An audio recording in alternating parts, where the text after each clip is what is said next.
A very warm welcome to all of you. I'm Meenakshi Balkrishna, And I'm Shrestha Dabral. and we will be taking you to a 3-day journey of exploring, learning, and discovering new vistas in the field of human resource development. I do hope you've got your conference kit from the registration desk, and for any clarification, you may seek information from the registration desk at KLMDC. Hope you've got the kit, which comprises of working papers and abstracts. It would be nice if you could go through all the abstracts, because a lot of hard work has gone and a lot of passion gone into making those papers. One of those formalities, as usual, the lunch and the refreshment coupons are in the kit. It doesn't mean you will not get the lunch or tea if you don't show your kit, but it is like housekeeping. We respect it if you have it in your kit. The kit also has places of interest about Gujarat, our home state, and places of interest, and a brief introduction to the historical, cultural, and heritage venues worth visiting. So for all those people who are from overseas, I would request you to find a friend, and by friend, be an ambassador to Gujarat and show around the place while you just discuss about your research papers. For any clarification regarding the certificate, you may contact Ms. Merlin at the registration desk. As soon as you enter the conference hall, kindly switch off your mobile phone.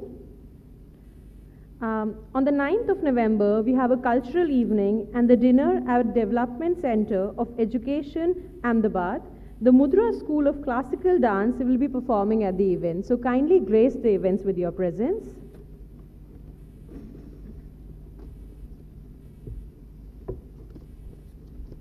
As you all know, that this particular conference is about sustainable development of human capital, exploring perspectives from grassroots to global research and practice. We've got lots of people from all over the world presenting their papers. There are parallel sessions, so please go through the abstract and your interest, whereby you could exchange those ideas over coffee and also during lunchtime. It's nice to meet some of these professors if you're doing your research, because it will really help.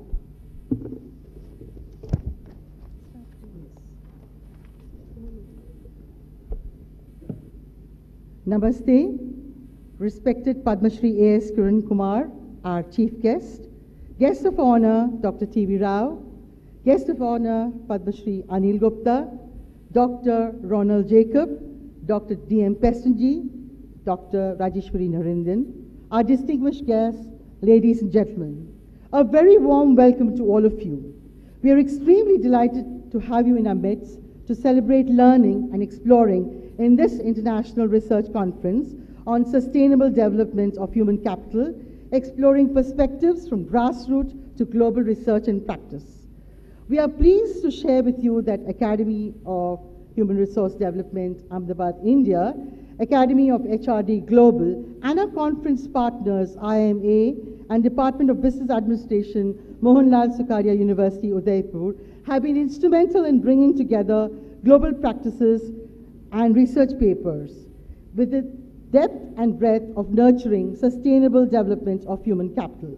The conference proposes to explore perspectives from grassroots to global research practices. A brief skeleton of the research areas would be new vistas in research and HR analytics, macro perspective of learning and development, innovative HRD interventions, and behavioral dynamics and HR. We have with us leading thought leaders and in their areas of specialization to provide us an insight of the area of work that is global and interventions that are practical and intriguing to take research at another level. A traditional lighting of the lamp symbolizes enlightening of the mind and spirit. May I now request Dr. Rajeshwari Narendran, Honorary Director AHRD and Professor at MLSU Udaipur, to escort our chief guest, Padma Shri A.S. Kiran Kumar, Chairman of Indian Space Research Organization, Dr. T.V. Rao served as Professor IIM Ahmedabad and co-founder of AHRD, doyen of HRD in India. Padma Shri Dr. Anil Gupta, Professor at IIM Ahmedabad. Dr. Ronald Jacob, former President of AHRD Global and Professor at Illinois University. Dr. D.M. Pestonji, Chairman, Academic Council, AHRD, and former IIM Professor. May I now request you to bring them on the dais, ma'am.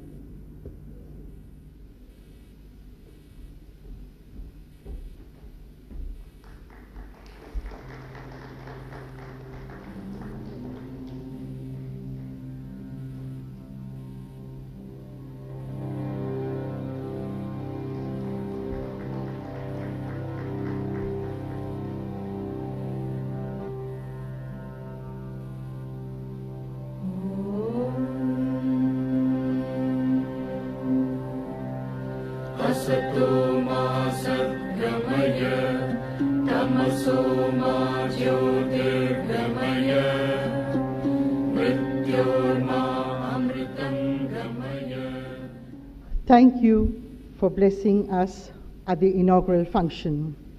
May I now request Dr. Rajeshwari Narendran to give the welcome address.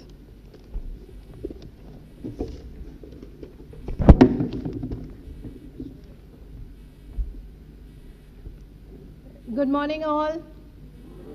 I know you have been into sessions and it's a lot, but may I request you to settle down as, you know, आगे की रोज में आ जाइए थोड़ा.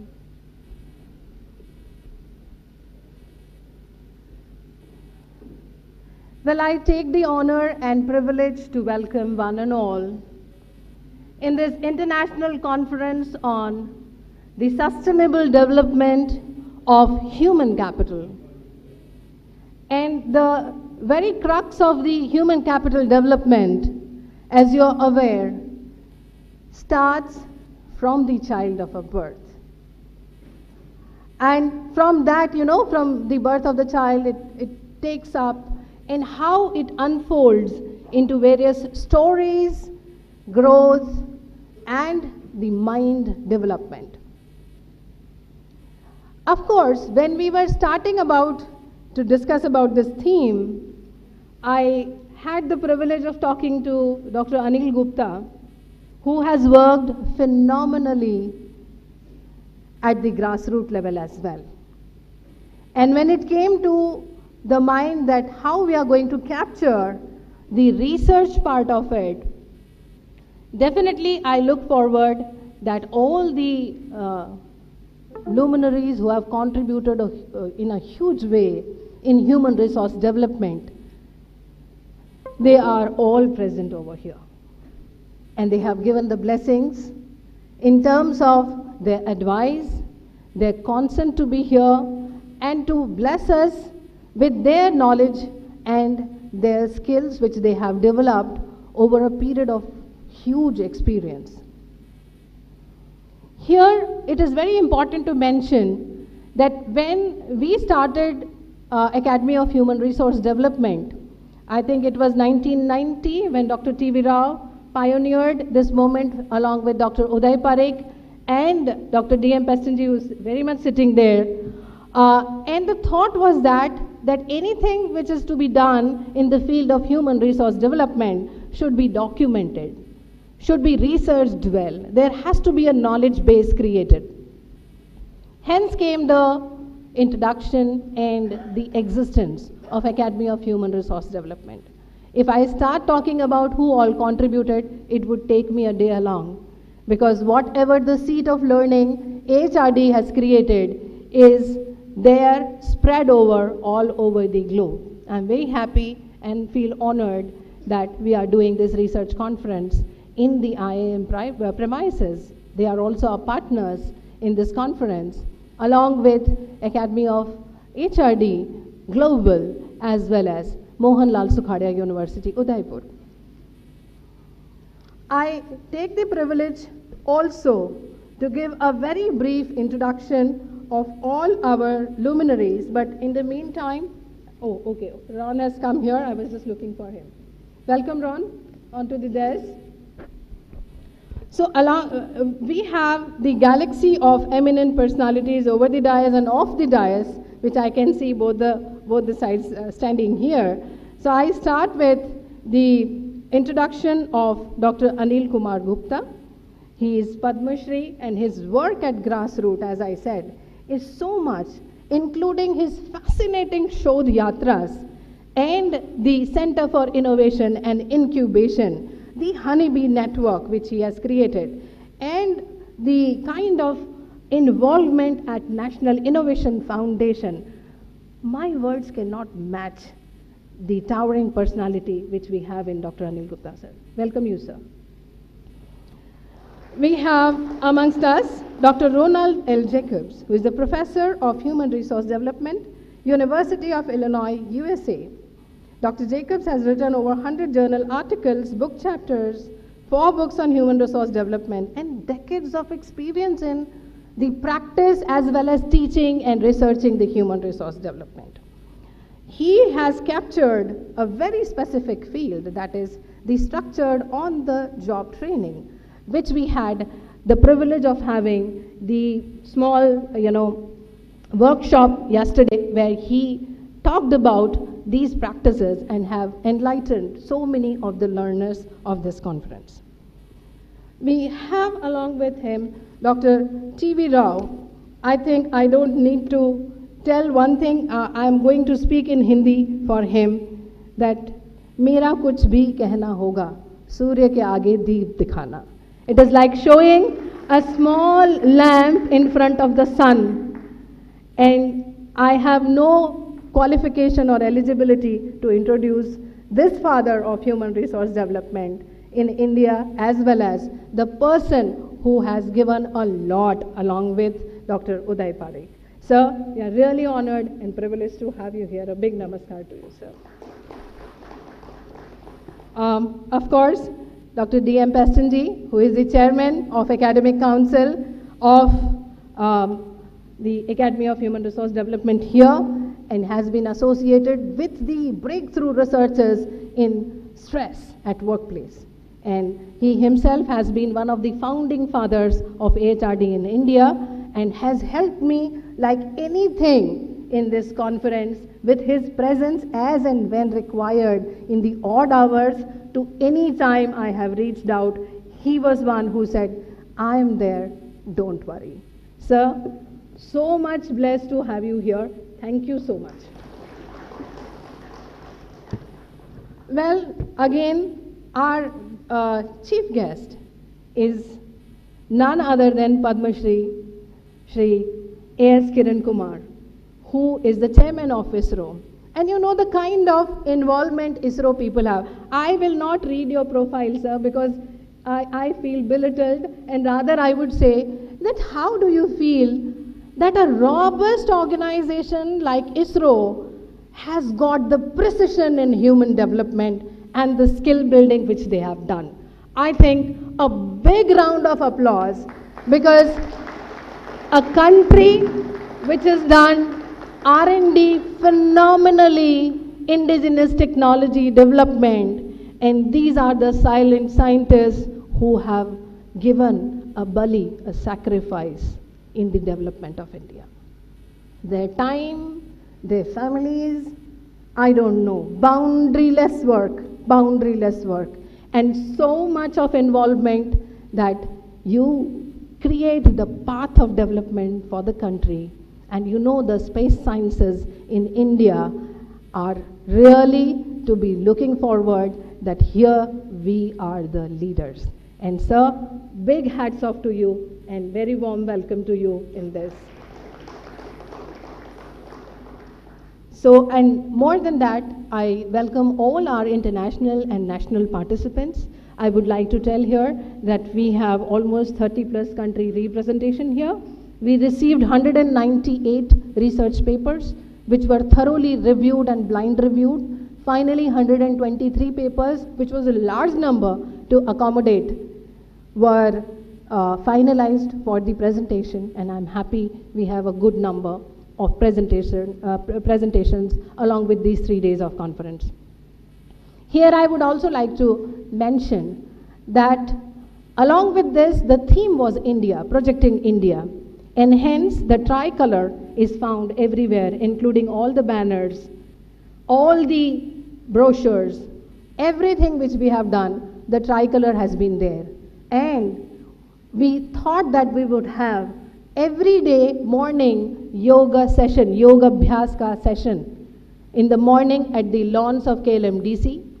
And I'm very happy that Shivananda Kendra have provided the facility. And today morning we attended, and I know one of the participants from US, she was so mesmerized. She said, oh my God, I feel so relaxed after doing a very small exercise. So that's the beauty. We wanted to blend a lot of events, workshops, events around this, and lot of learning and lot of moments of glory to be shared. I take here my seat and once again welcome you all. If there is any lacuna, this is my lacuna, forgive me. But if there is anything to cherish for, I want you to clap for my team AHRD, who has worked relentlessly days and night, and I must say they have never hosted a conference by themselves. It was an ardent task. It was a challenge, but I think my team has kept no stone unturned to make this conference possible. Thank you so much for being there, every one of you. Thank you so much.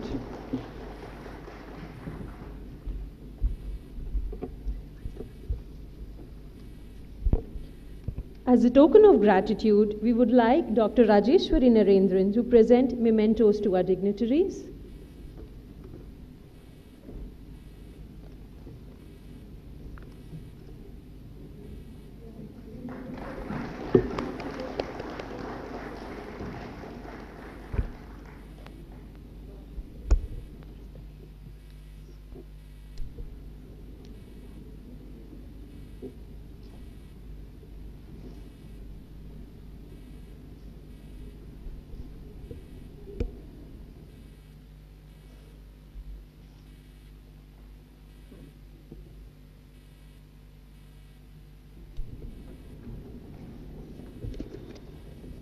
Thank you very much, Dr. Rajeshwari, for the welcome address. And as you all know, we are all gathered here with our distinguished guests, and it's an honor for all of us to have them speak at this occasion. But before we do that, we have Dr. Rajeshi Ghosh, who was the AHRD Global member of the board, and she has been instrumental also in bringing in a lot of global participants to this conference. So may I now have a video clipping of her welcome address. She's an associate professor in the Adult Education and Organization Development Program. And a very warm welcome to all attendees and invited guests of the 2017 Asia AHRD Conference. I'm Dr. Rajshi Ghosh, Associate Professor in Drexel University School of Education. I've had the pleasure of coordinating the conference planning activities on behalf of the AHRD USA. Thanks to Dr. Wendy Rona, our AHRD President, and Dr. Ron Jacobs, our Global Strategy Head, who trusted me with this important task. Also, I sincerely thank Dr. Rajeshwari Narendran and her team for this opportunity of collaboration. I remember the countless conversations where Dr. Narendran and I shared our dream of making this conference happen in India. That dream, slowly but steadily, took shape as several of our colleagues and friends worked tirelessly to make this conference a reality. I owe a special thanks to my dear friend, Dr. Sankamitra Chaudhary, a fellow AHRD member and member of the India AHRD Special Interest Group, without whose able leadership, the conference coordination work could not have been this smooth.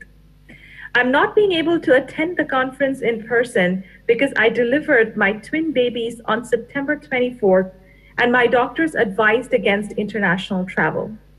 Given my health situation, my dear friend Sankamitra stepped in to take lead efficiently on all conference-related communication matters and proved that initiatives such as this conference are team efforts, exemplifying confluence of diverse perspectives and ideas. I wish that all of you have a very, very enjoyable and stimulating conference. Thank you very much. That was wonderful to have the video clipping because there's so many people involved, and particularly AHRD India. Sorry? Yeah, Sangamitra, who's been, and we just heard her in the morning at one of the sessions, work-life balance. May I now call upon Dr. Ronald Jacobs, Professor of Human Resource Development, University of Illinois. Professor, could you please come forward and say a few words?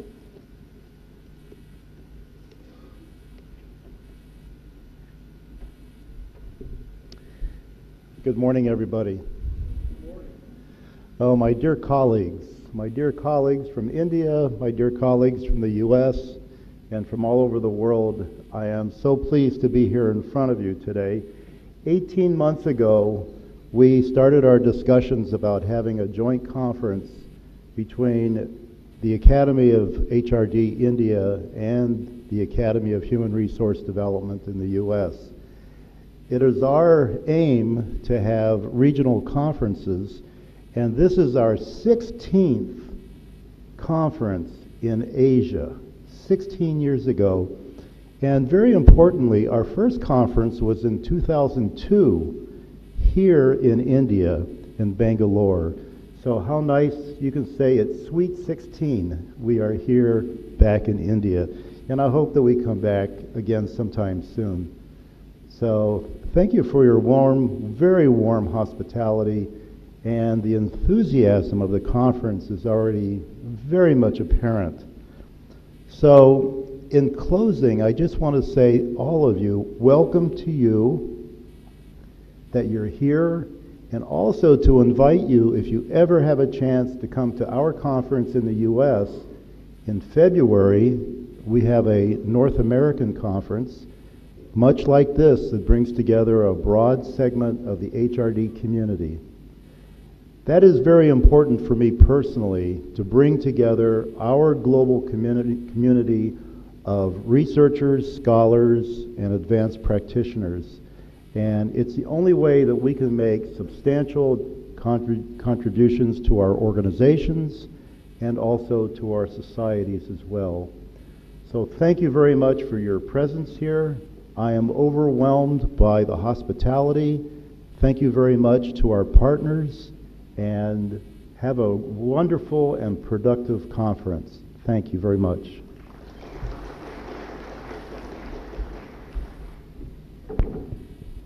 Thank you, Dr. Ronald Jacobs.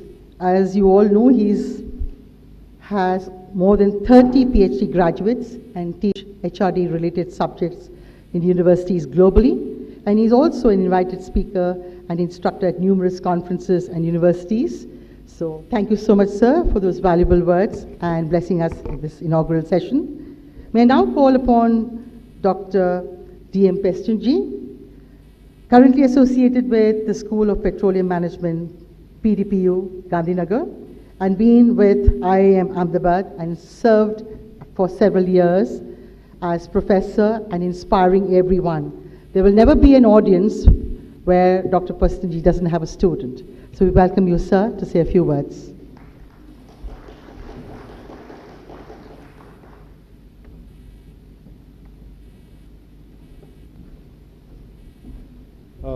Welcome to all of you on behalf of the Academic Council of the Academy of HRD India. I'm informed that I'm supposed to speak for 2 minutes, so I already conveyed my warm greetings and best wishes to you all.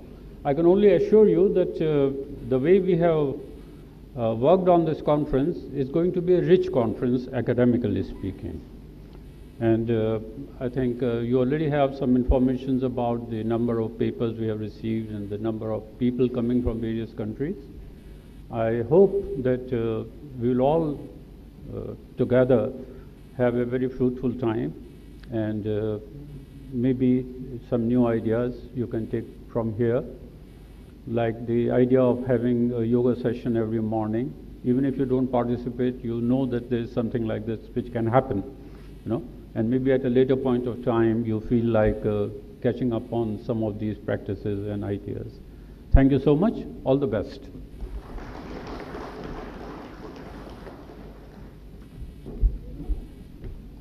Thank you, Dr. Pestinji, sir, for your words of encouragement.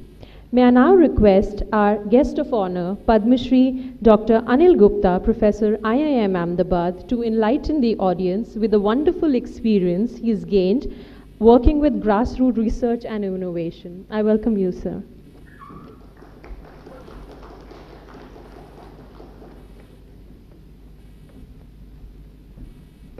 Namaskar. Good morning. First of all, I must pay tribute to the presence of Professor Dr. Kiran Kumar here, because when I went to Thiruvananthapuram, they have 2 launch pads there. Now, we all are waiting for a launch pad in our life, isn't it? There are 2 launch pads, and I would like to refer to them both as metaphorical and as realistic. One is where the pad goes out with the rocket. The other is where rocket comes in to the pad. And when I went there, I was very curious as to how do they achieve such spectacular results. 100 satellites in a single launch. Finding water on the Mars with a camera designed in Ahmedabad, Tapan and his team. Extraordinary achievements. People with very ordinary backgrounds. Till recently, for last 20 years, there wasn't an IIT or IIM who had joined them. So how do they bring out so much out of people from so-called B and C level colleges? People who run our manufacturing sector, people who run our services, people who run our country. And I think it is a lesson that we all need to learn, that there is nobody who is ordinary. And ISRO knows that better than any one of us. They know that each person has an extraordinary power. The talent lies in the leader identifying that power. And that's what they have done. They have done it so well. I was curious. I said, look, everybody asked this question to Indian Space Program. How do you do in millions what people do in billions? Our mission was about $78 million. I'm not preempting, I suppose, anything that you're going to say. But I'm so inspired by your presence here, I thought I must share with people that it is possible in our country to do extraordinary things, to create extraordinary benchmarks with so-called ordinary people who have an extraordinary spirit in them. And to me, that is the important lesson. Let me begin with a paradoxical statement. And I think in research, it is useful to have paradoxical propositions.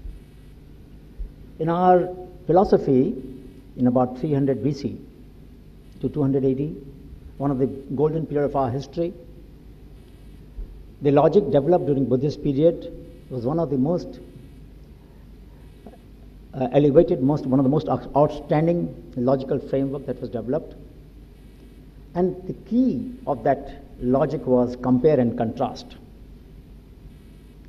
So we must think of opposites all the time and be able to identify some lessons through or from the energy that opposites generate.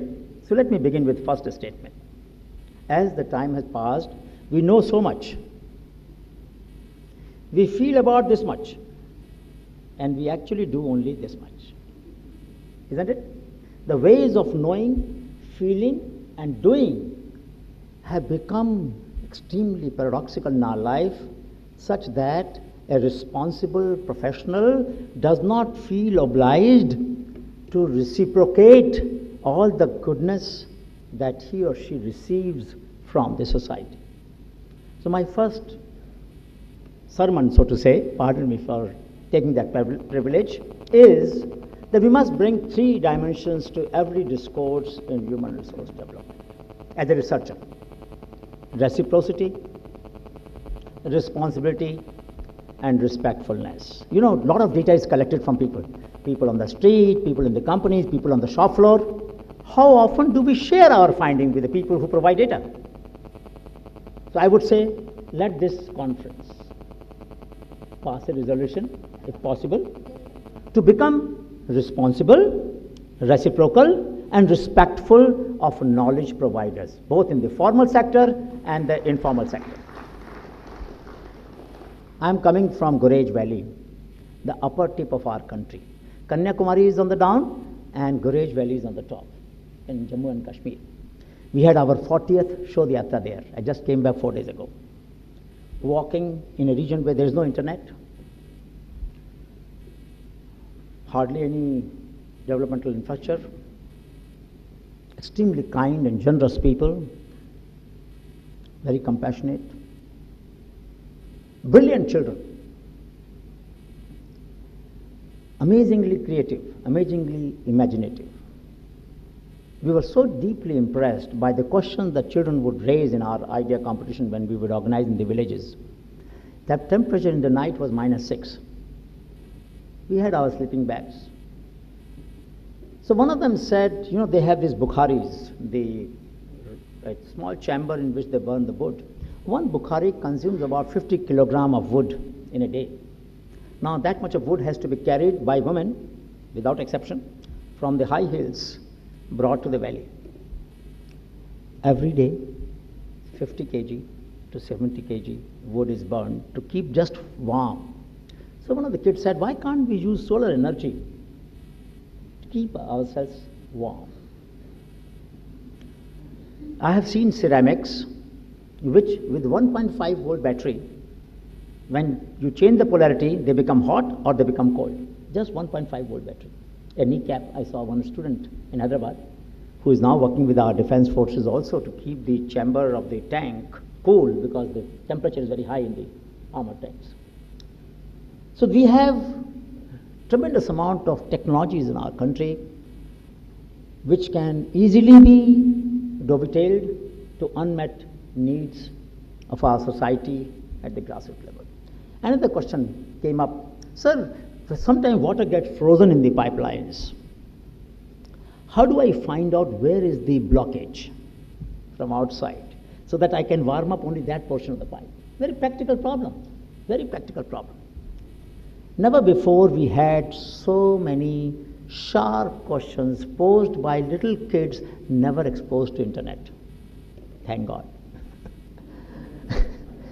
So the question is, what is the paradox here? The paradox is that all of us sitting here, if we were to ask ourselves, and in our institutions, in our departments, in our companies, what is the ratio of download to upload? You understand? Kindly work out this ratio for yourself. Download to upload. If India wants to be a leader globally in certain fields of knowledge, it cannot be so.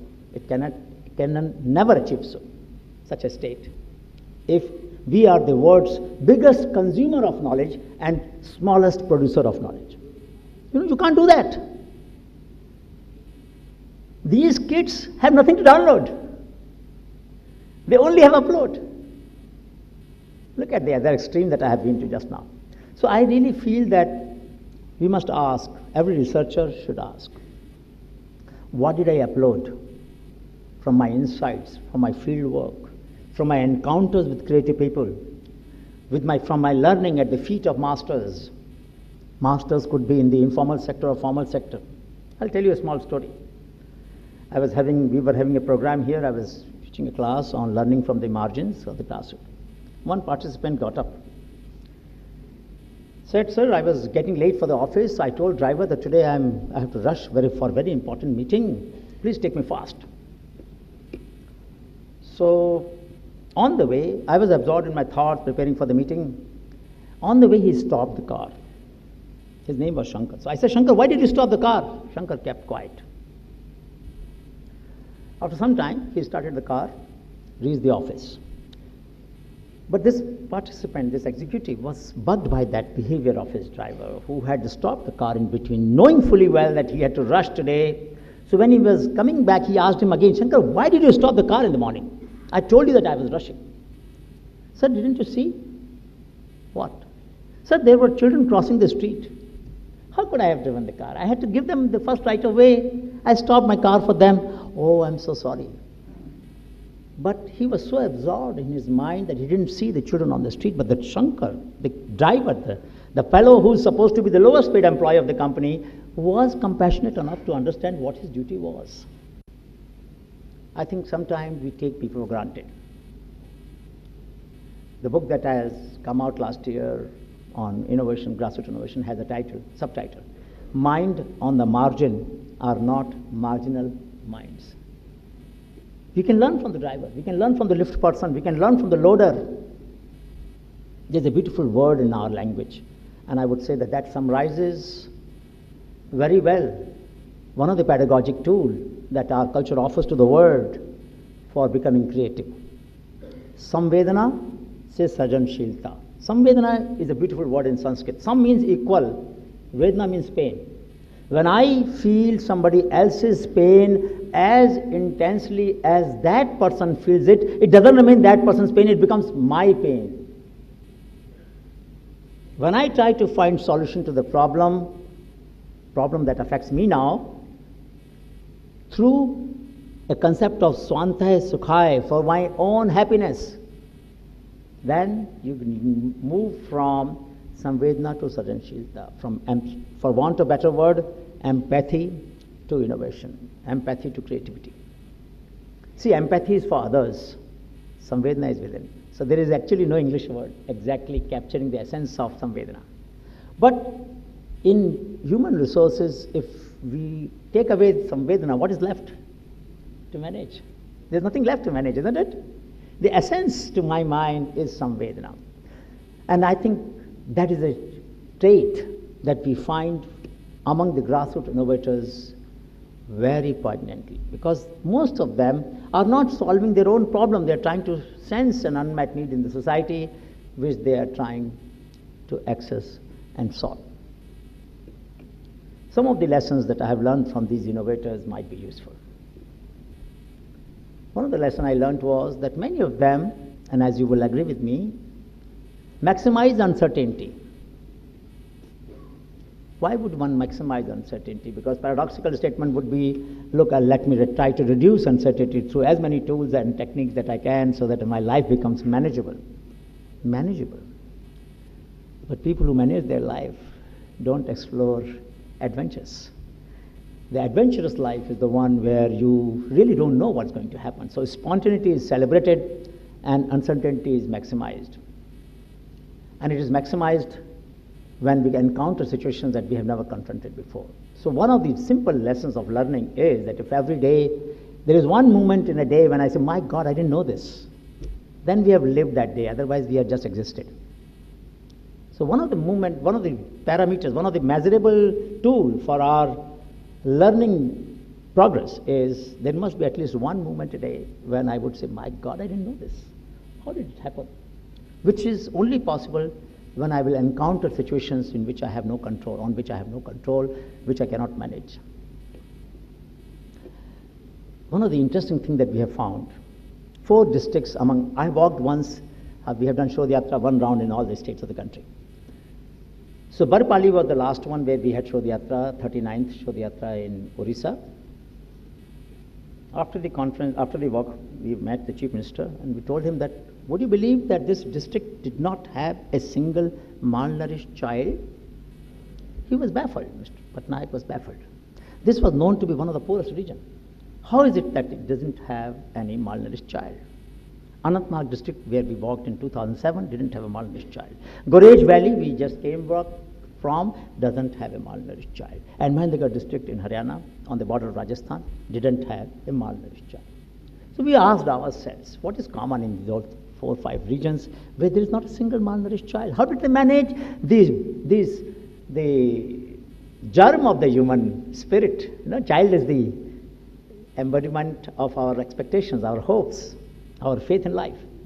In all these places, mothers breastfeed their children for 2.5 to 3 years. Simple. Simple.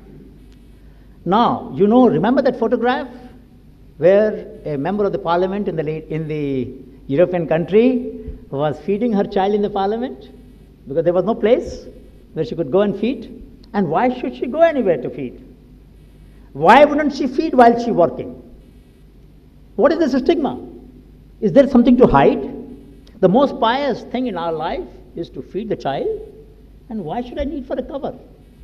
Why can't we create a culture where women will breastfeed their children in open, wherever they wish to, wherever child wants the nourishment?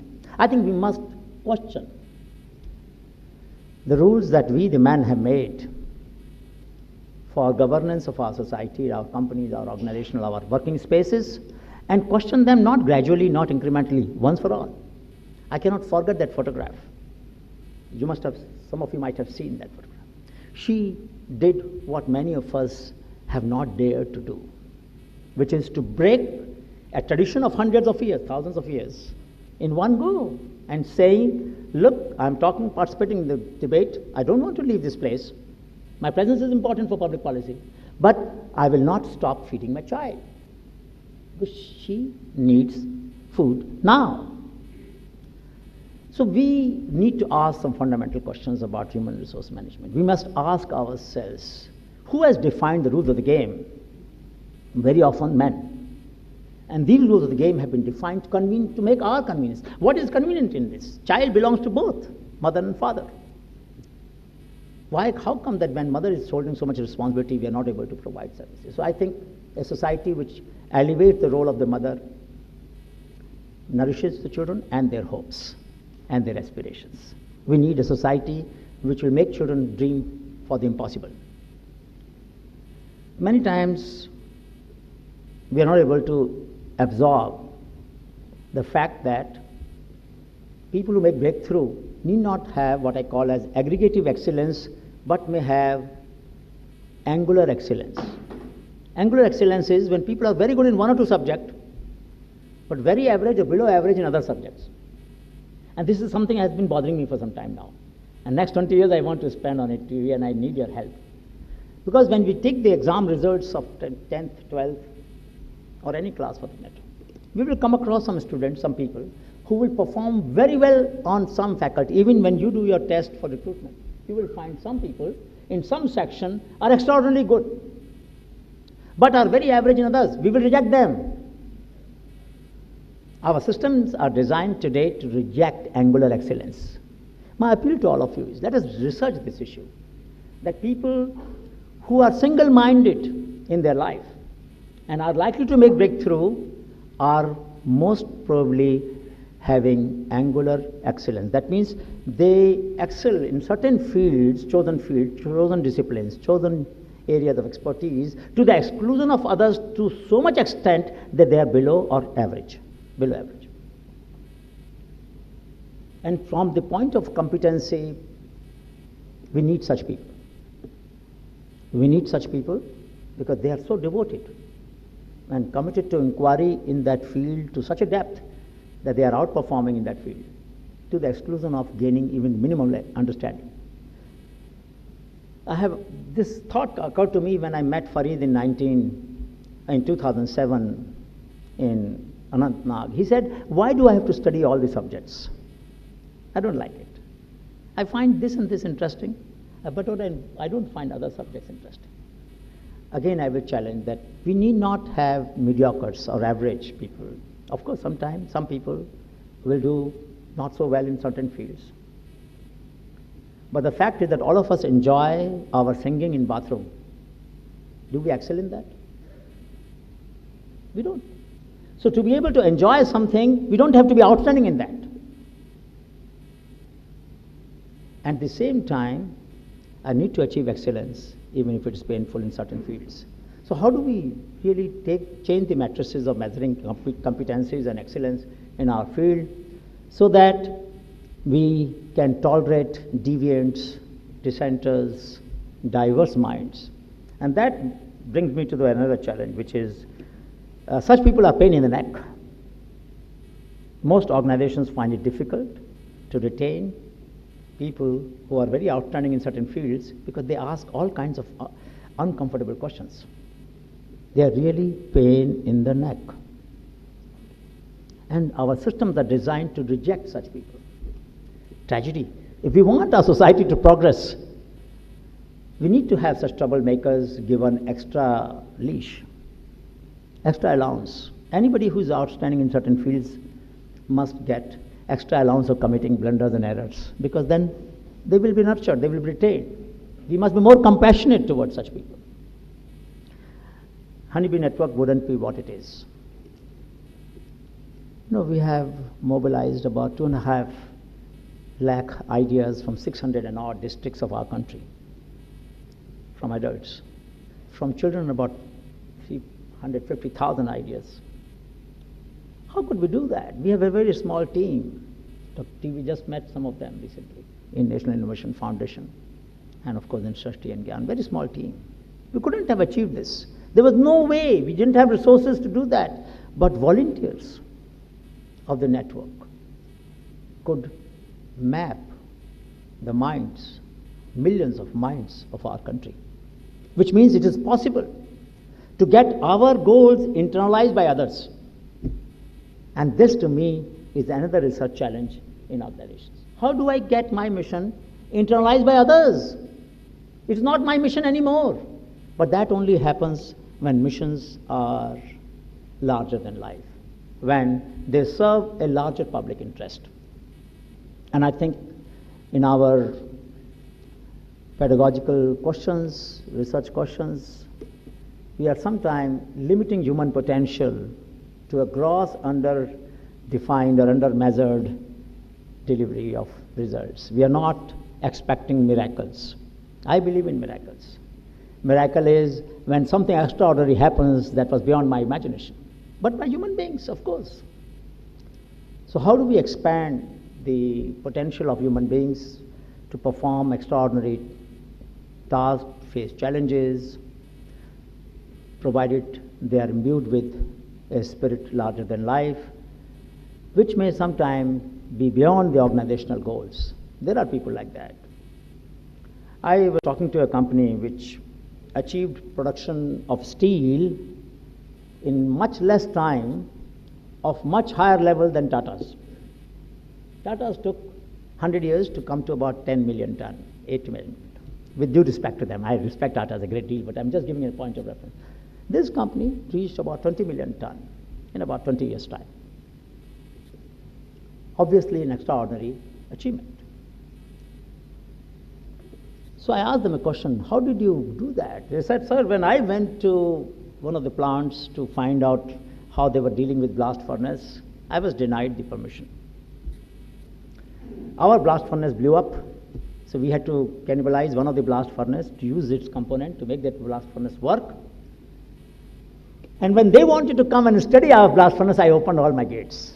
Look at this. Now when you open up yourself to your competitors, to people who otherwise might cut into your share, as you think, you are setting up new standards of generosity and openness. The future belongs to open innovation. Open, reciprocal, responsible, and respectful innovations. And we will need to be much more generous and uninhibited in sharing our insights, our learning, our lessons of life, so that we can demonstrate that those who are leaders always look for competition, encourage them. What did Tesla do? You know what Tesla did? Tesla, the world's largest manufacturer of electrical cars in California, they opened all their patents. Why would they open all their patents, tell me? A private sector company competing in the marketplace? They opened their patent because they wanted more people to provide to sell cars, so that there will be enough charging stations in the country, so that people will buy electrical cars, because there will be enough charging stations on the way to long distance. Otherwise, if charging stations will be set up only for one company, they're not going to go anywhere. You create your own competition. You nourish them. You share with them your knowledge, because you are leader. You will always be ahead. By the time they catch up with what you have shared with them, you would have achieved something new. You're so confident. That's the beauty. Leaders don't envy followers. In fact, they encourage them, they recruit them. We want more followers.